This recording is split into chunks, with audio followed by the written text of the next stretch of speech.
एक सूरज था, तारों के घराने से उठा, आंखें हैरान हैं, क्या शख्स ज़माने से उठा। न तो हम कामाए राज्यम, मुझे राज्य सुख की कोई कामना नहीं। न स्वर्गम न पुनर्भवम, मुझे सुख की कोई चाह नहीं। कामाए दुखः ताप्तानाम प्राणिनाम आर्तनाशनम, मेरी एकमात्र इच्छा यही है कि दुख से संतप्त प्राणियों का कष्ट समाप्त हो जाए। यूं तो रहने को सदा दहर में आता नहीं कोई, लेकिन तुम जैसे गए वैसे भी जाता नहीं कोई।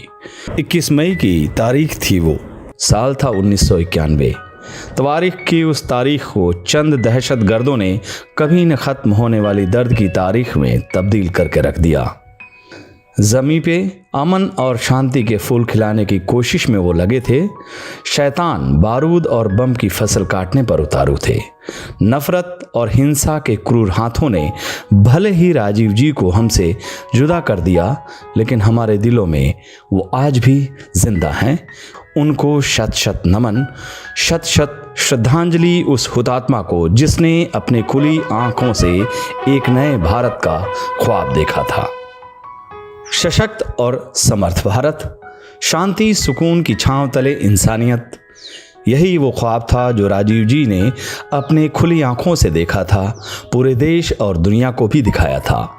कंप्यूटर क्रांति के कर्ता धर्ता, डिजिटल इंडिया के जनक, महिला शिक्षा और आरक्षण के प्रबल हिमायती और मोर पावर टू पीपल के उद्घोषक के साथ पंचायती राज व्यवस्था की स्थापना करने वाले राजीव जी इतिहास की विरासत पर वर्तमान की कूची से भविष्य के भारत का ताना बाना खड़ा करने के लिए आजीवन प्रयासरत रहे।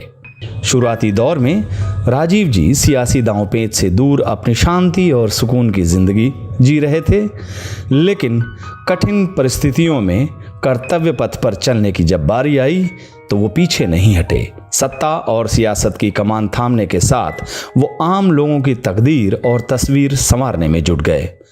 पायलट से लेकर पीएम तक का सफ़र तय करने वाले राजीव जी 19वीं सदी में 21वीं सदी के भारत का जो सपना देखा, वो उनकी दूरदृष्टि का परिचायक है।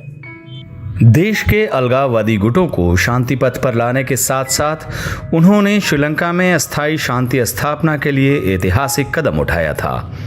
शांति और इंसानियत का उनका मिशन पूरा हो पाता उससे पहले ही आसमान के चांद सितारे अपने ध्रुव तारे को ले जाने के लिए जमीन पर आ गए।